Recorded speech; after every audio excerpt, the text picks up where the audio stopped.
What's up? This is Elia Einhorn. Welcome back to the Talk House podcast. Listeners, if I sound a little bit different, it's because I am sitting backstage at the one and only best music festival in the world, Pitchfork Music Festival 2018. I'm in a trailer here. This is our fourth year bringing the Talk House podcast to Pitchfork Festival to record artists playing the fest in conversation right here on site.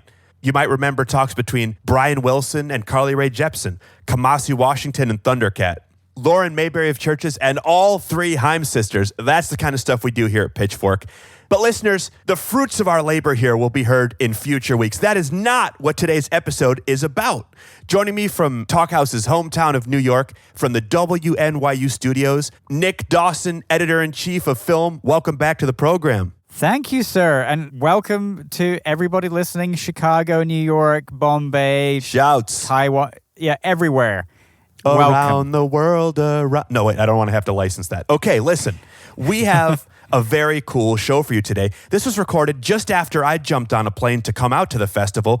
Nick, you and our producer, Mark Yoshizumi, ended up backstage at The Tonight Show starring Jimmy Fallon at 30 Rock, sitting down with none other than Daveed Diggs and Black Thought. This was a pairing that I'd really been trying to make happen. And magically, both guys were going to be at The Tonight Show at the same time. After it was done, they just sat down and had a really cool conversation. I'll tell you what really struck me about this pairing you put together, Nick, is that these two, both Black Thought and Daveed, are directly responsible for changing, A, what hip-hop can be, and B, the perception of hip-hop in the mainstream.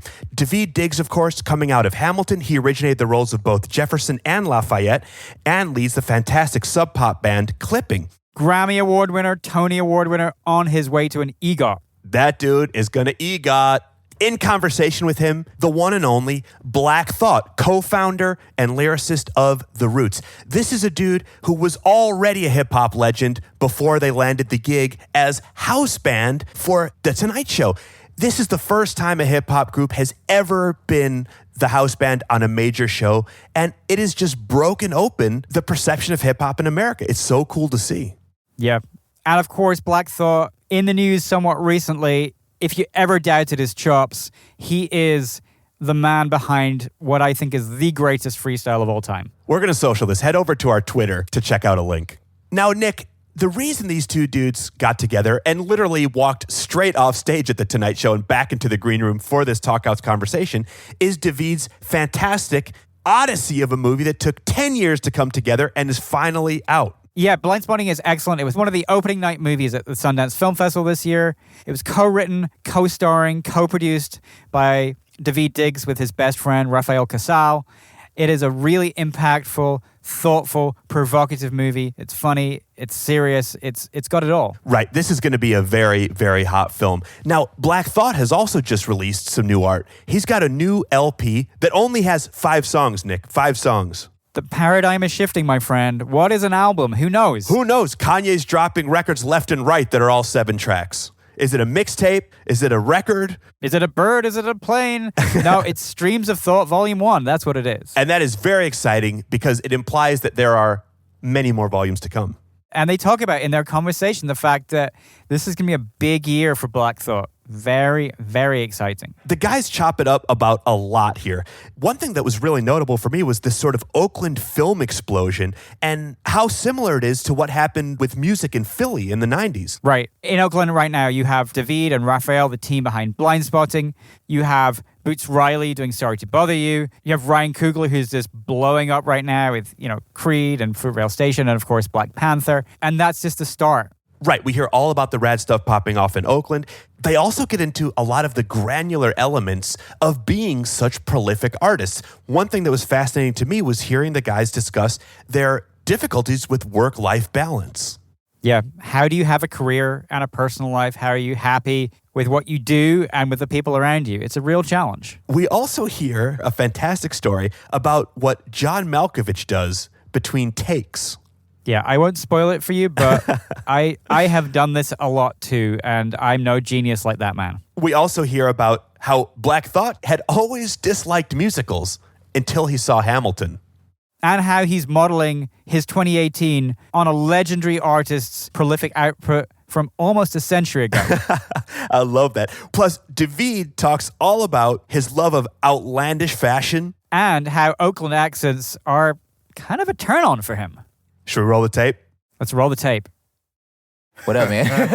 What's up? What's going on? Oh, man, running around right here doing your show. Yeah. I mean, which is like you're not a permanent fixture, but you're definitely a Tonight Show regular. It's like, for me, it's a chance to wear like the most outlandish suit I can find. It really is.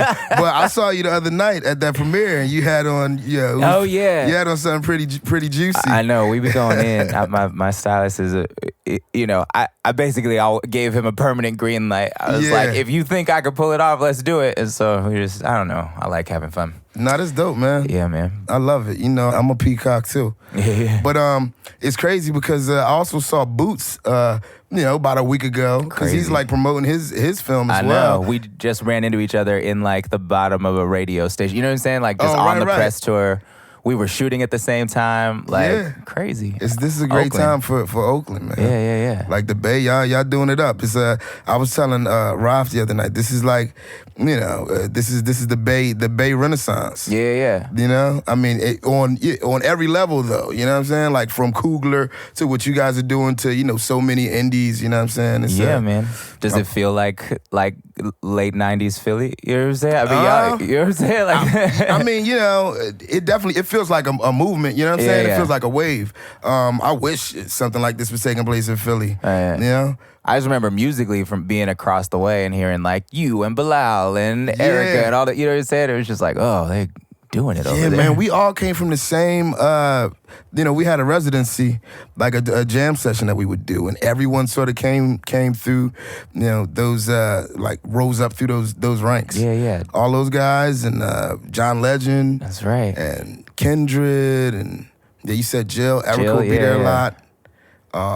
Jasmine Sullivan was like 11 or 12 years old. She must have been. And like her mom would sneak her in to the club, and just like stay right on her because, she's like a 12-year-old girl in the club. But once she got on a mic, like it was so dope, man. It was just a beautiful time in Philly. And that's crazy. Man, who else? Music, Bilal, that was just good time. Because that stuff was big for us in the Bay. I remember being in high school and listening to all that stuff. Everybody at all the parties. Oh, you got to hear. Oh, you got to hear. Oh, you got to hear. There was some synergy going on for us with Philly music. I've always felt like Philly and Oakland are like sister cities, brother cities. Anyway. Yeah. And my wife is from the Bay. Her family's all from the So we talk about that a lot. You know what I'm saying? Like the parallels between Oakland and Philadelphia. Yeah. Freeway talks about it a lot in his most recent album, and he spent a lot of time with the Jacko before he died. Did a lot of projects together. So there's something about it, man. It really is. Yeah, right. So man, this new film you got, man, is crazy. It's crazy. Yeah. Like I'm super proud, and I was definitely moved when I watched it. I felt I feel like it runs the gamut of emotion. Yeah. I felt like I laughed at the funny stuff, you know what I'm saying? Like I cringed at the stuff that was cringe-worthy, and it also hit my heart, and in all of your performances, especially yours and Janina's and Raphael's. Yeah, man. Crazy, man. I mean, doing a thing with family like that, it took us 10 years to get the thing done, and when we finally get to do it, like, we didn't know Janina before. She actually auditioned for the thing. But I made her audition. We didn't know her. But she was good friends with Utkarsh, who was in it, who, like, slid her the script. And she was like, I have to do this. No, she's the homie, man. I know. Yeah. And it's like, also, like, because Janina's in it, like, every famous person in the world comes to her. You know what I'm saying? She's like the best publicist in the world. She knows everybody. That's very true. She's a draw. Yeah. But she came in an audition and did this thing. We saw a bunch of great actors for that role. And she came in and did it totally different. She played it as a woman who had her mind made up that she was not going to be part of this relationship anymore. And I remember doing the audition with her, and there's this scene, we had done like 10 of them that day, and every time the scene ended with this like long lingering hug and like some sort of like wistful look into each other's eyes, you know. Janita comes in, she like does like a half a second hug and just walked out the door. And like I was left there feeling like, damn, what? Yeah, like that felt real. Like, and we were like, oh, that's it. She understands this character better than we do. Nah. You know? It really came off, man. And it was written well. Like all of the pieces, you know, like the spoken word, you know, sort of pieces. It was just super impactful, man. Well, you came into our bars workshop, right? Like early on, so you know, like sort of that this is the kind of work we've been interested in for a long time. You know, we're always sort of constantly trying to figure out new ways to use verse in spaces, like contemporary verse in spaces where it's not normally used, and in spaces where it can feel like conversational. You know what I'm saying? Like not like it's time for the rap song now, but like how can we weave it into the fabric of existence like it was for us growing up, kind of. You know what I'm saying? Like, I don't know. I assume it was like this for you because you got just when we did the damn BET Awards, bro, and you hadn't decided what verse you were gonna do yet. Oh, right. And we're sitting in the dressing room, and you just ran through like 10 different 64s while we were sitting there, and me and Lynn were just like, I don't know that much rap. I don't know. There are not that many words in my head, period. Man. But like, you know,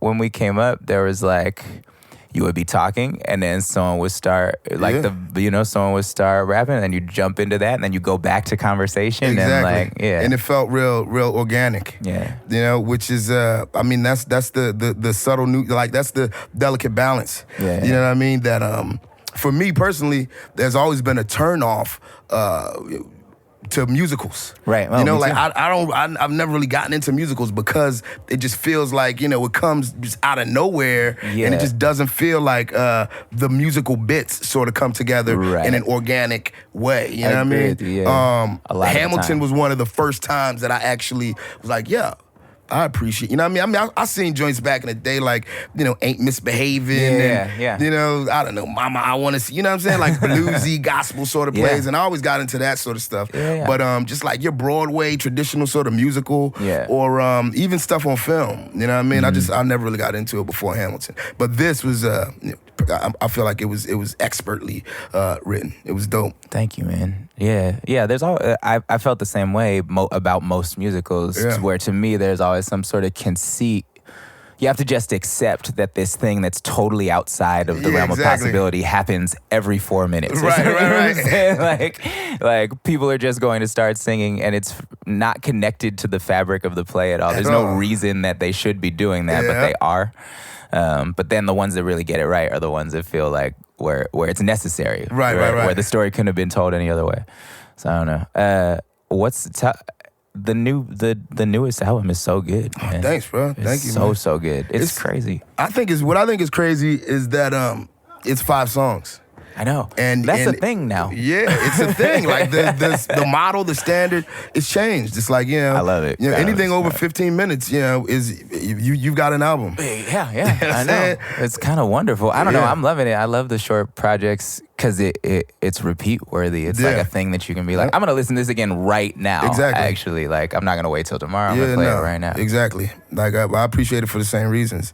It's you know, the way people are sort of receiving media now has evolved into something totally different, and people want, you know, something that's more digestible. Yeah. Now, but at the same time, they don't want to have to sacrifice the density or the, you know, the musicality of a project. So that's the challenge, is to take your audience or, you know, the listener, the viewer on that same, you know, on as many twists and turns in just, you know, a quarter of the time. Of the amount of time. I know. I was thinking about, because, you know, we were talking about P-Funk earlier on the show and stuff like that. And like some of those albums, when you think about it, well, also the constraints of 2 sides of a record, right? I mean, albums in general used to be shorter and used to have to, if you were doing something that was high concept, you had to figure it out based on 2 15-minute sides, basically, right? Which is, I think, a cool way to think about it. My band Clipping thinks about music like that a lot too, about like in sort of the length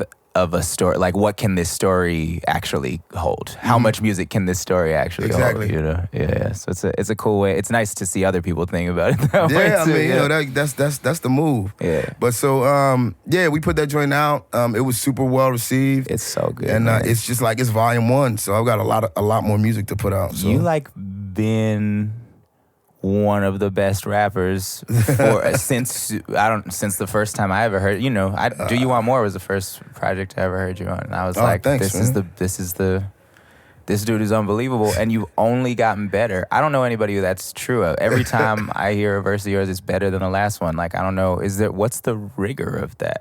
Man, it's I don't know. First of all, thank you, but I like to, you know, I feel like I challenge myself every time, you know, out. Yeah, and if I feel like I'm unable or like I'm incapable of sort of rising and raising the bar even just a little bit, then I'd rather not mess with it. You know what I mean? I feel like I'm so dug in, and like my track record is like I'm good. So if it's not adding on to the legacy, then what am I doing it for? Yeah, I hear that. You know what I'm saying? And what I'm like right now, I feel like I'm entering like this year, like the amount of music and the amount of media that I'm sort of trying to put out in a year's time, I think is gonna represent my is going to be a period comparable to Picasso's 1932. Damn. You know, which is like from January to December, he put out just in 12 months so many different drawings and etchings and sculptures and, you know, just so many series, like conceptual series where you see like a reoccurring theme that, I mean, it's amazing. It's like, it's more than, you know, most artists put out in their entire careers. So I feel like this is my 1932 as a follow up to that freestyle from last year. Are you right? And are you thinking of was that a conscious decision? Like, I'm gonna do that. It's just the way it's not working really. out. It just you know, I needed to follow up that appearance with something. Yeah. And I felt like, you know, I could have just maybe done the rounds. I could have just went around and said, okay, I'm going to go out to LA now and, you know, do the same thing on a radio show out there. And I'm going to, you know what I'm saying? Like, just do more 15-minute, 10-minute freestyles or whatever. Yeah. But, I don't know. I decided to sort of speak to what I was getting from my fans, which is like, yo, whatever happened to all these different projects that you said were coming out? Like, you've announced stuff, you know what I mean? There have been like, you know, photo shoots and all sorts of stuff, but we've never sort of received the music. I've even put out singles, and then no album sort of followed it. So I wanted to speak to that and sort of in this new format. You know what I mean? It's the perfect opportunity to do so. It's true. So, I don't know. It's all about just a little short, digestible. I mean, it's perfect. I pair up with the producer. We do 5-7 joints, and then it's done. And we have, you know. You have the thing. I know. You got a thing. It is really nice that seems to be a viable business model right now. I hope it stays this way. Yeah, me too. Yeah. We got, you know, we're putting out music like around the film, so so you know we're making new music that is inspired by the film. Also, there's like so much music in the film, but they really is. We wanted to do like new stuff, and it's you know it was a decision like, oh, let's do it in 3 shorter parts. You know, let's do a Colin EP, let's do a Miles EP, let's do a Blindspotting EP. You know, where you guys lived in the film, is that your actual neighborhood? Yeah. I mean, we shot mostly in West Oakland, which when we were doing the early parts of the writing of this film, Rafa and I were both we were in the same spot with my brother and one of my old friends in West Oakland. Oh, nice. So like we were very close. We shot most of it like real close to where we used to live.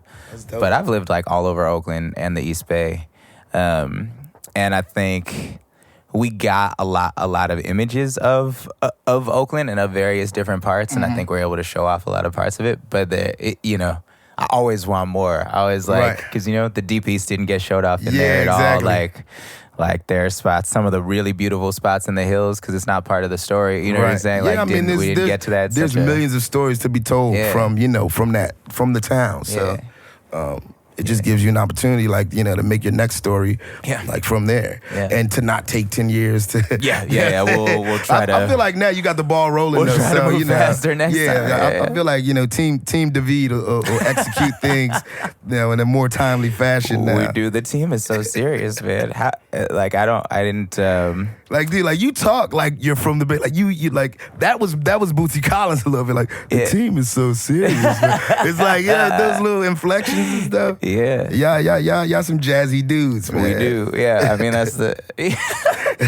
Yeah, it's a pretty specific accent. That's why I was really proud of, like, Janina and Jasmine and the folks in the film who weren't from there. Like, Jasmine, if you know Jasmine outside the shit. I didn't know that she wasn't from. I thought she was from Oakland. Yeah. No, she's from Brooklyn. Oh, super from Brooklyn. So, like, when we watched that movie, and, like, she has that one part where her and Miles are they're, like, doing the celebration party for Colin's freedom, and Colin's sitting over talking to their son. Yeah. And she turns around and she say, "Colin, you finna smoke with your friend here?" Right, yeah. She did that take and me and Rafa fell out. We were like, "Who are you?" Right. Like, and also, you know, we obviously growing up there have this particular affinity for women from Oakland. And like, she sounded so Oakland. We were just like, "Jasmine, you have to stop. There's all kinds of problems right here. I'm a little too turned on to finish shooting this scene right now. You finna smoke with a friend here?" Come on. That hard R. There's, like, nothing more sexy than that to me. You know what? Which also, that's something that stood out for me with the dude who was the Uber driver. Like, because I said, there's no way dude is from the Bay. You know what I'm saying? Because he didn't do that hard R. When he went up into that, when he was talking about the visor, he said, then the visor, I said, yo, he's from the South. No person from the Bay would have said up there. He is actually from the South. And that's good that you caught that. Let's not broadcast that too big. But there is also, like, I think it was, that part was a difficult one to cast, and energetically he got it, like, right on, you know what I'm saying? And he sure did. And he's such a great actor. And there's also, like, so much, the South and the Bay have always spoken to each other so much. I mean, all of, you know, my whole family, if you trace them back far enough, is Louisiana and New Orleans. And that's like, there was a Western migration at the same time, or at a different time than the Northern migration, really. But Oakland was the port, you know, that was the end of the line. So there were jobs unloading trains. And that's the real thing that brought people out there. But it was crazy, like, I remember when Katrina happened, and because so many people in New Orleans have family in the Bay, like, we got this huge influx of folks from New Orleans and from Louisiana. Yeah, I can imagine. Like, schools, I remember Kennedy High School in Richmond, like, took on, like,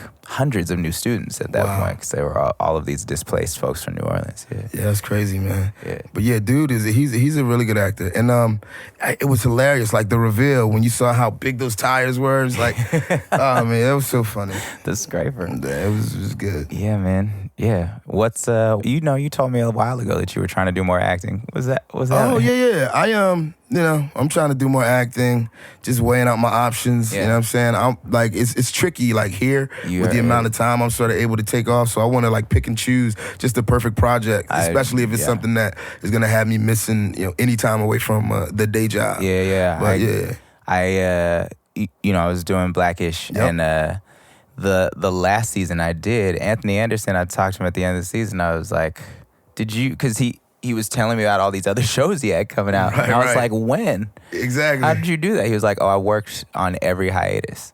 Yeah. Every hiatus that we got, I worked on another show. Like, I hosted that's sort of game show. What we do I know here. It must be. I don't think I'm built for that. Yeah. I mean, you know, we've also always sort of worked at this pace. Right. Yeah, and that's right. We're also super competitive.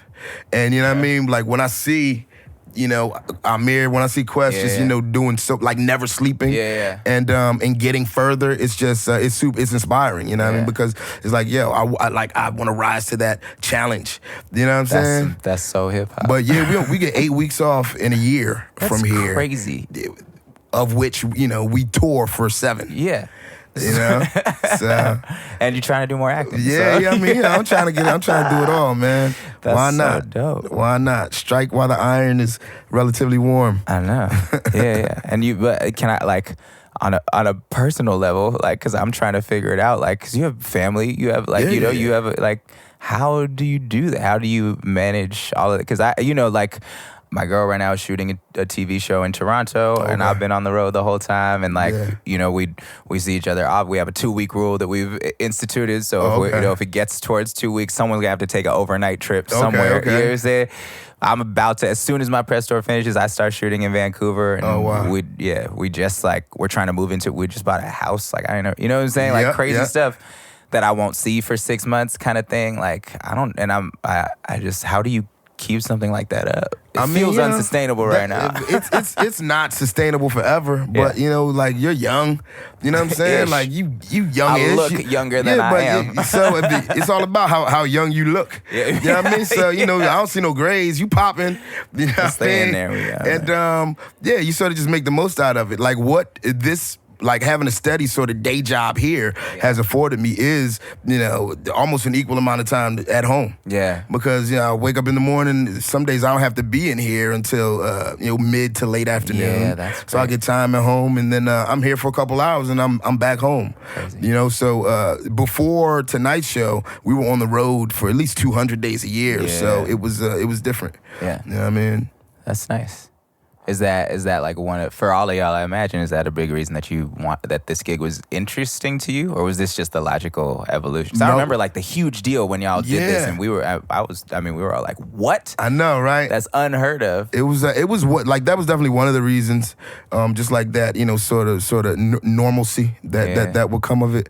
But it was also just that time. It was, again, it was a time kind of like now when everything was changing. Yeah. And, people downloading music was like the new wave. Yeah. And the way we were selling tickets to shows was changing, and CDs were on the way out. It was just like the whole standard was evolving into something different. Yeah. And we were a little uncertain. Yeah. You know what I mean? Like we were making like the best money that we had made up to date at that time. Right. I guess in 2007, 2008 or so.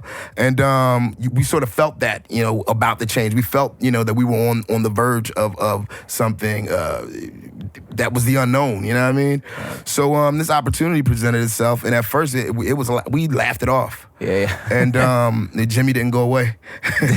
And then we became really good friends and developed the sort of rapport where there's trust, and it was like, okay, like we were more willing to sort of take the leap. But it was definitely a leap of faith because we felt like, our diehard fans, like people like you in the Bay, would be like, what the fuck? Like, you know what I mean? Super, and some of our more militant fans, I felt like, me personally, I dealt with the whole, are people going to feel like this is a sellout? Yeah. You know what I mean? Yeah. Even though, like, there was no precedent, there had been no band that done it before, and still continue to, record and put out new music. So, like just not knowing how that would be received was, it was a little stressful, a little bit. But once we started putting out new albums, and we put out, I think the first thing we put out working here was How I Got Over. Yeah, which was like the most high concept one to date. I think, exactly. Which is like, we figured out a way to balance it out. You know what I mean? We started doing these highly conceptual albums, and we started doing music that we're putting out, records that in our mind was as short as an album could be. Right. And that at the time it was like, 48 minutes or so, like, like between 30 and 50 minute joints. But that's 3 albums now. Yeah, I know. Yeah. Good. I think it's good. Yeah, it's all good, man. Yeah, man. Seriously. Shoot. So what's next though? Well, this show, I'm shooting this show Snowpiercer for TNT. Okay. So that's why I go up to Vancouver in a little bit. And then what else? I shot a film called Velvet Buzzsaw for Netflix. It's like a Dan Gilroy directed, like really out there sort of horror film with it was so many dope people in that movie. Jake Gyllenhaal was in it. Oh, for real? Toni Collette. John Malkovich. Wow. I don't know when this comes out. I don't want to ruin this scene, but I literally, if anybody sees it, because I don't know how if anybody sees anything anymore. There's no way to track anything on Netflix. Right. But if like there's this one scene that when I read it in the script, it was sort of the reason I said yes. There's this one scene with no dialogue with John Malkovich where I was just like, oh, I get to do that with John Malkovich. Yeah. Like, that's crazy. Hell yeah. And then like and then just so much of my process. I didn't go to grad school. Like I had a theater undergrad degree. Oh wow! And I remember sort of graduating and sort of half of my advisors and stuff and being like, you gotta go grad school. You'll get into any grad school you want, free ride. Like go, you gotta go, and it's a necessary part of your development. The other half being like, they ain't got nothing for you, man. What you do isn't what they do. Yeah, it's gonna be inapplicable. And I chose to listen to those people and not go. But so much of my process, I think, has been like working with people who I really admire and just watching them. The same way I've learned how to write rap music, right? Listening to people who I really admire, like yourself, and just like copying y'all until I learned the thing, and then figuring out how I can make that mine. But so with all those folks in this film, like getting to just hang out on set with them, and like John Malkovich in between takes is watching YouTube video, like funny YouTube videos, just like doing regular people being shit. like kicked in the dick on YouTube. You know what I'm saying? Like just like, oh, you're a regular ass dude. Yo, funny.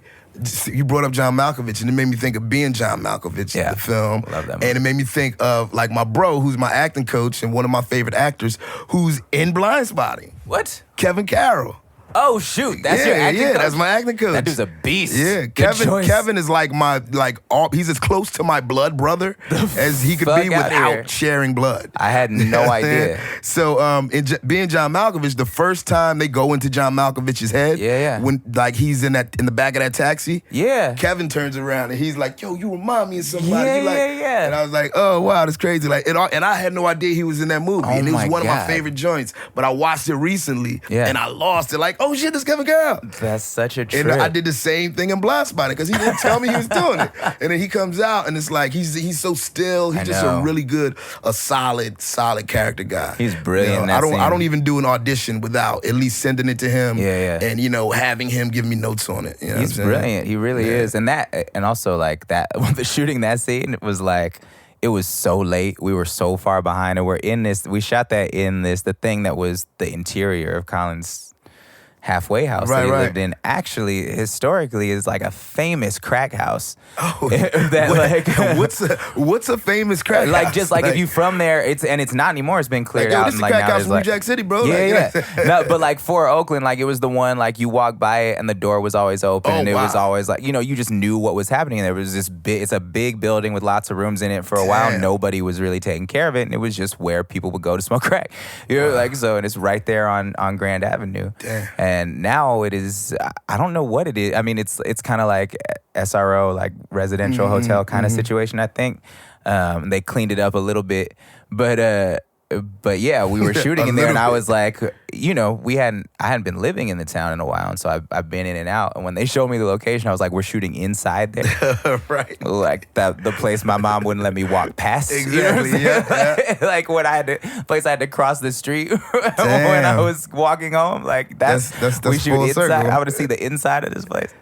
But yeah, and it was super late, and Kevin was, just like such a pro about it, and when you have to shoot those things so fast, you really need the takes to work, and he just killed it. And there's so much that part, for those who ain't seen. I mean, he's playing like the probation officer essentially, who's running the halfway house, who Colin has to report to every day, and and he only has one scene really, and then you hear his voice in another one. But in that scene, he has to impart so many things in such a short amount of time. All of the sort of strictness and all of the sort of adherence to rules that he's preaching, but also like this subtle kind of love and like desire for Colin to be okay. It's really like a father figure who's not much older than Colin is, but just by virtue of his job.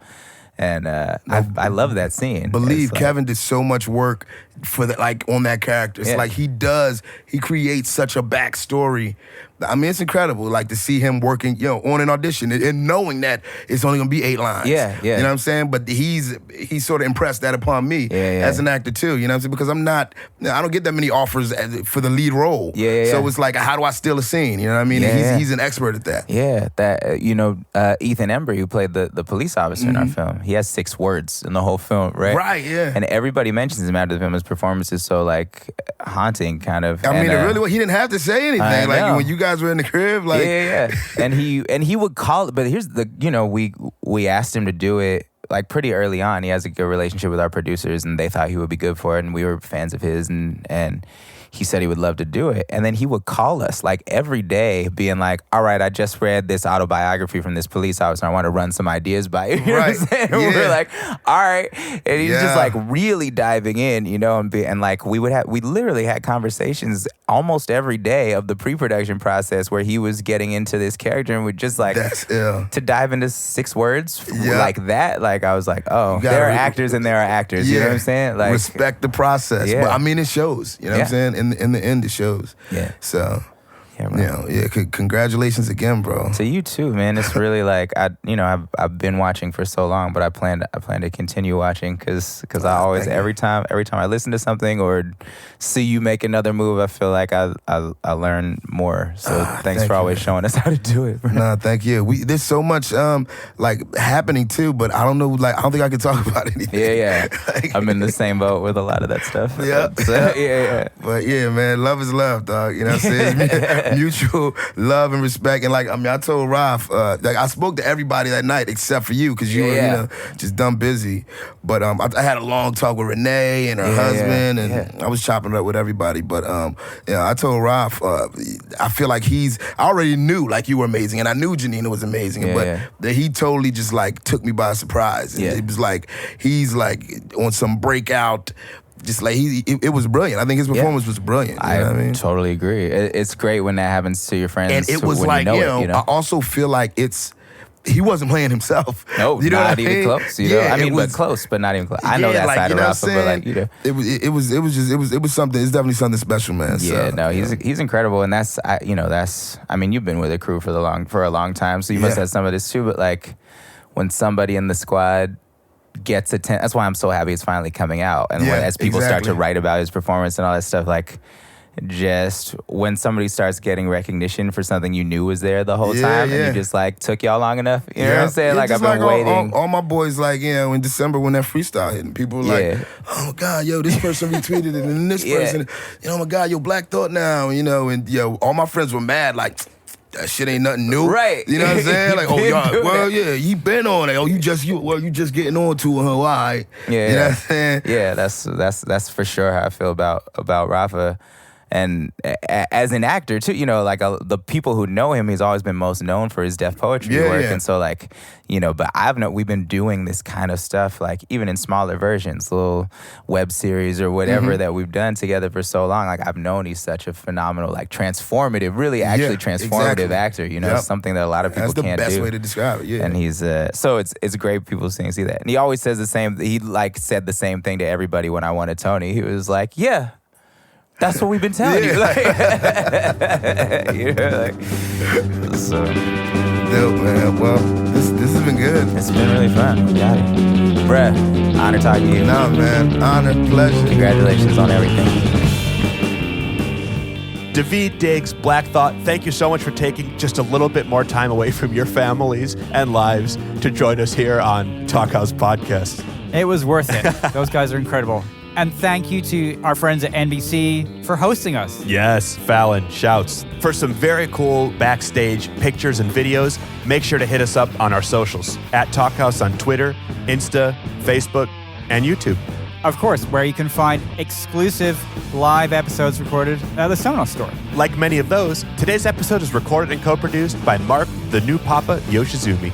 If you like this episode, go find us on Stitcher, on iTunes, subscribe, become our best friend, rate, review, all that stuff. And of course, go find past episodes with people like Questlove and Boots Riley, all kinds of awesome people. Listeners, over the next few weeks here on the Talk House Podcast, you're going to be hearing conversations between some of our favorite artists of Pitchfork Music Festival 2018. Smash that subscribe button! Smash it! Nick, I'll see you when the dust settles on Pitchfork Fest, man. Have a great time, dude. All right, till then.